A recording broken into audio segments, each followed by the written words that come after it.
Educational assessment is one of those quiet engines that drives everything else in education. When it works, you barely notice it. Students know what good looks like, they get helpful feedback in time to use it, and grades feel like faithful summaries rather than mysterious verdicts. When it doesn't, the whole system tilts. Teaching becomes test prep. Learners aim for points instead of progress, and data is collected but not believed. The art is in remembering what assessment is for and designing it to serve that purpose without stealing attention from the learning itself.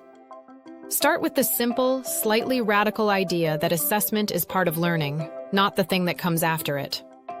If the point of school is growth, then the point of assessment is to see where you are relative to a target and figure out the next move. That's why the distinctions people draw, assessment for learning, as learning of learning, matter. For learning signals the checks and feedback during the journey. As learning is when students use assessment to develop metacognition, judging their own work against criteria and planning what to try. Of learning is the final certification that you've met a standard. You likely need all three, but the proportions change the culture.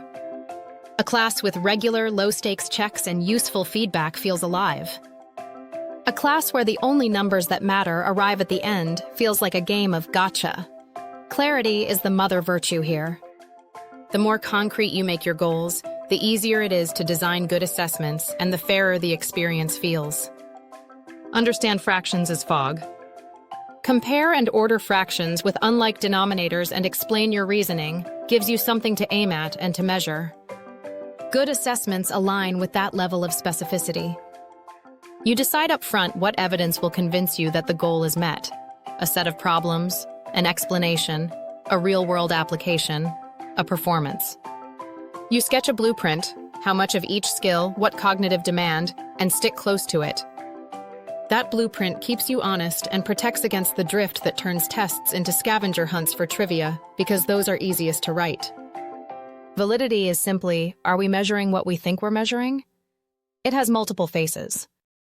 Content validity asks whether your tasks represent the domain of skills you care about. Construct validity asks whether your items really elicit the mental moves you claim they do. Consequential validity asks what your assessment does to the system. Does it encourage the habits you want, or does it distort teaching and learning? You can have a reliable instrument that consistently measures the wrong thing. That's like a precise scale calibrated to the wrong zero. A math test wrapped in dense language penalizes readers rather than measuring math. A history test that rewards dates over argumentation becomes a memory contest. Validity lives in those choices. Reliability is the sibling you need just as much. It's about consistency. If a student took the test again next week without having learned more, would they score similarly? If two teachers scored the same essay with the same rubric, would they land in the same band? Reliability improves with enough observations, clear criteria, and trained raters. That's why multiple shorter items beat one long question at sampling knowledge, and why a well-built rubric with anchor examples yields more consistent writing scores than a vague scale. Inter-rater reliability isn't magic. It's the result of calibration, reading sample work together, arguing kindly about where it sits, and refining the descriptors until they mean the same thing to different eyes. Rubrics, when done well, are more than grading tools. They're teaching tools. The trick is to write descriptors that describe quality rather than count surface features. Uses 5 sources is not quality. Integrates relevant, credible sources to support a clear line of reasoning is. Analytic rubrics, which split dimensions, argument, evidence, organization, style, provide targeted feedback and help students see where to improve. Holistic rubrics can be faster when the goal is an overall judgment. In both cases, sample work, exemplars across the spectrum, makes the abstract concrete. Showing the difference between almost there and nailed it teaches more than adjectives can. Item design looks unglamorous until you've lived with the consequences of a bad item. Multiple choice can be powerful if you use it to probe misconceptions, not just recall. Distractors should be plausible and diagnostic, wrong in a way that reveals thinking, rather than silly or tricksy. STEM clarity matters. Students shouldn't have to guess what you're asking. Avoid cueing with giveaway patterns. When you want to measure deeper understanding, performance tasks, projects, and oral defenses might be better, but they come with scoring demands. Good tasks have a low floor and a high ceiling, require the target thinking, and are authentic enough to feel like they matter. They also need structure, checkpoints, clear criteria, and opportunities to revise. If you're setting standards, deciding what counts as proficient, name the method. Angoff panels estimate what a minimally competent student would get right on each item. Bookmark methods use ordered item difficulty to place a cut score. Contrasting groups compare score distributions of known proficient and non-proficient students. In a classroom, you'll be more informal, but the principle holds. Don't set standards by gut in the moment. Decide with colleagues what mastery looks like, collect examples, and make those your anchors. Standards drift when they live only in one head.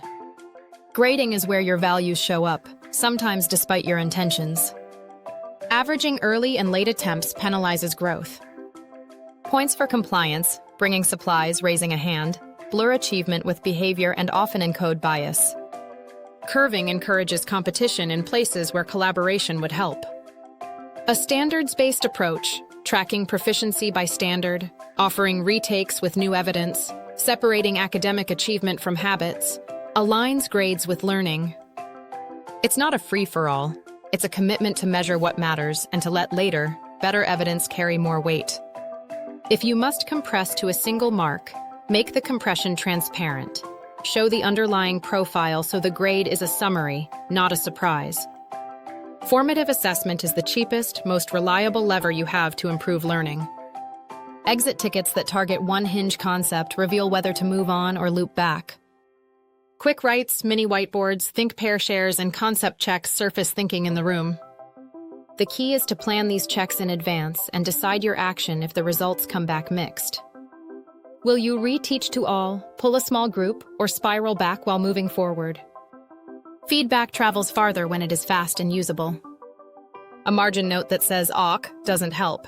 A note that says "your claim is clear," now add a counter-argument in paragraph 3 using the frame "some might argue," does. Building time to act on feedback is as important as writing it. Otherwise, you're pouring water on a closed lid. Students as assessors of their own learning is a force multiplier. Simple structures, checklists for common pitfalls, single-point rubrics with room to write how to advance, reflection prompts that ask, "What did you try? What happened? What will you change?" build metacognition. Peer feedback, tightly structured and focused on the criteria, teaches the reviewer as much as the receiver. You guard against cruelty or vagueness with norms and models. Over time, you aim to shift the locus of control, from teacher as judge to community of practice, where everyone knows what quality looks like and how to move toward it. Equity runs through assessment choices like a current. Language load can swamp content. You can reduce it without lowering rigor by simplifying syntax, defining key terms, and using visuals that carry meaning. Cultural references can unintentionally tip items. Keep contexts inclusive and not dependent on specific lived experiences unless that's the goal of the learning. Accessibility is design, not an accommodation list you bolt on later.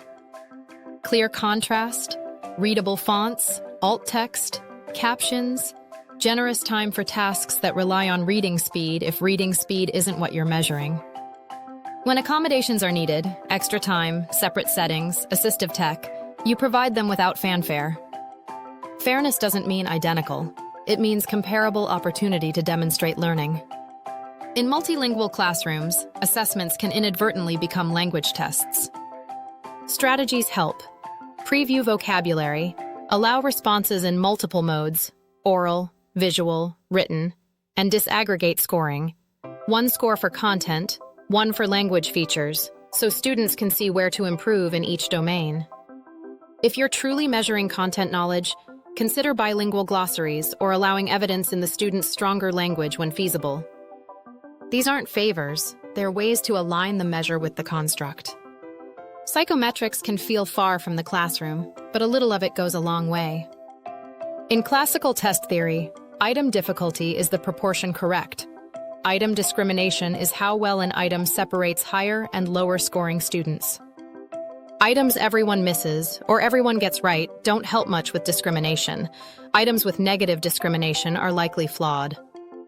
In item response theory, items have parameters that model how the probability of a correct response changes with ability. That lets you compare items across forms and build adaptive tests. You don't need to run IRT in fourth period algebra, but you can use the intuition. Build a mix of item difficulties aligned to your goals, watch how items perform, and retire or revise weak ones. Program-level assessment, looking beyond a single class to a course, department, or school, asks for a different rhythm. You define a small set of outcomes that matter. You collect samples of student work at key points, score them with shared rubrics, and use the results to improve curriculum and instruction. The trap is to turn this into compliance theater. The opportunity is to use it as a professional learning engine. Colleagues see each other's assignments, discuss what students can and can't do, and adjust together. When you do this, a dashboard becomes a conversation starter rather than a hammer. Academic integrity is part of the modern assessment conversation, whether you want it to be or not. Technology made copying easier. It also made authentic assessment more important. Tasks that ask for personal context, process artifacts, and reasoning trails are harder to outsource. Open book, open web assessments that focus on application and critique reduce the incentive to sneak and match the real world better. If you assess recall, design the conditions to make recall meaningful. Time-limited retrieval, spaced quizzes, cumulative reviews. If you assess creation, make the process visible. Proposals, drafts, feedback loops, reflections. You also teach what integrity means, not just punish when it's violated. Many students cheat not from malice, but from panic and confusion about expectations. Online proctoring and surveillance tools promise control and often deliver stress and inequity. Before reaching for them, ask whether the assessment design is the problem. Can you change the task so looking things up isn't an advantage? Can you reduce the stakes of a single sitting? Can you triangulate with other evidence? When security matters, high-stakes exams, licensure, you build banks, rotate forms, monitor item exposure, and invest in post-test analytics that flag anomalies. Security is a system, not a single tool. Workload is a practical limit you ignore at your peril. The perfect assessment that takes you 10 hours to grade isn't perfect if you can't do it consistently. You balance high-touch tasks with scalable ones. You use technology where it helps. Automatic scoring for constrained items, platforms that collect and organize submissions, tools that let you leave voice comments, without letting gadgets drive pedagogy. You give fewer, better prompts and build revision into the timeline so you're reading improved work rather than first drafts over and over. You share the load with colleagues by co-creating rubrics and anchor sets and by moderating together. Data alone doesn't improve learning, action does.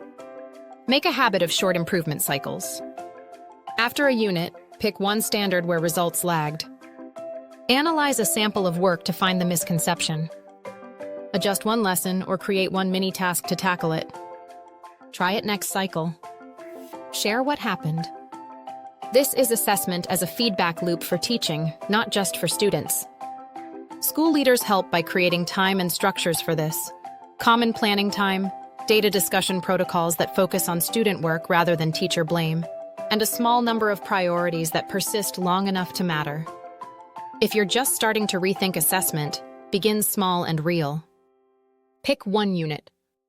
Write the goal in plain language. Draft a short, aligned assessment and a rubric that describes quality. Find 2 pieces of student work from last year that are almost and strong. Show them, discuss why, and let students practice scoring anonymous samples before they write their own. Plan 2 hinge questions for the middle of the unit. Decide now what you'll do if half the class misses them. Build 10 minutes into the period after the assessment for students to use your feedback immediately. In 2 weeks, you'll have more signal than in 2 months of guesswork. The heart of assessment, in the end, is respect. For learners, for the craft of teaching, and for the truth.